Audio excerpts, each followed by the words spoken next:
اچھا یہ سوال اگلا، اصول کافی میں ہر امام اپنی موت سے آگاہ ہوتا ہے،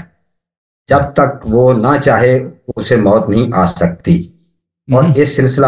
میں باختیار ہوتا ہے،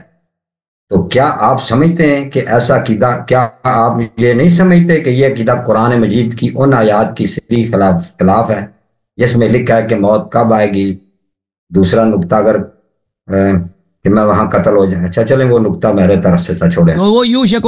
یوشکو دیکھیں مسلم کی حدیث ہے کہ نبی صلی اللہ علیہ وسلم کو اپنی موت کا خبر تھا، انہوں نے خبر دی یوشکو یاتینی رسول ربی فاجیب، انہوں نے خود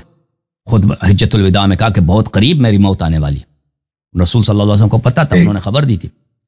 تو یہ دیکھیں اگر کسی شخص کو وہ اللہ نے پیغمبر کو خبر دی ہے، فرشتہ بھیجا، تو یہ قرآن کے خلاف نہیں ہے کہ موت کے تو صرف خدا جانتا ہے، لیکن وہی خدا وہی اللہ اگر حبیب صلی اللہ علیہ وسلم کو بتائیں کہ آپ کا موت اس وقت آنے والا ہے، آپ کا مدت حیات ختم ہونے والا ہے، تو اس میں کوئی وہ نہیں ہے، ٹھیک ہے نا۔ اہل بیت طاہرین علیہ السلام اللہ تعالیٰ کے رسول صلی اللہ علیہ وسلم کے وارث ہیں، ان کے علم ان کو ملی ہے، اگر یہ اپنی موت سے باخبر ہیں کہ فلان مدت میں ہماری موت واقع ہوگی، ٹھیک ہے نا، اس وقت اللہ کی رضا ہے کہ ہم اس دنیا سے چلے جائیں، تو یہ اس میں کوئی وہ نہیں ہے۔ اور یہ حدیث میں موجود ہے کہ اللہ تعالیٰ موت کو ائمہ طاہرین علیہ السلام پہ مسلط نہیں کرتا، ہمیشہ ان کی مرضی ہوتی ہے، اللہ کا رضا یہی ہے کہ آپ اس وقت مر جائیں، اگر وہ چاہیں زیادہ دنیا میں رہنا چاہیں زیادہ رہ سکتے ہیں،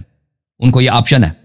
ان کے اپنی اختیار سے ہوتی ہے، لیکن وہ ہمیشہ اللہ کی رضا کو چاہتے ہیں کہ اللہ کا راضی یہی ہے کہ اس وقت ہم دنیا سے چلے جائیں، تو وہ موت کو قبول کر لیتے ہیں، ٹھیک ہے نا، یہ حدیث میں موجود ہے۔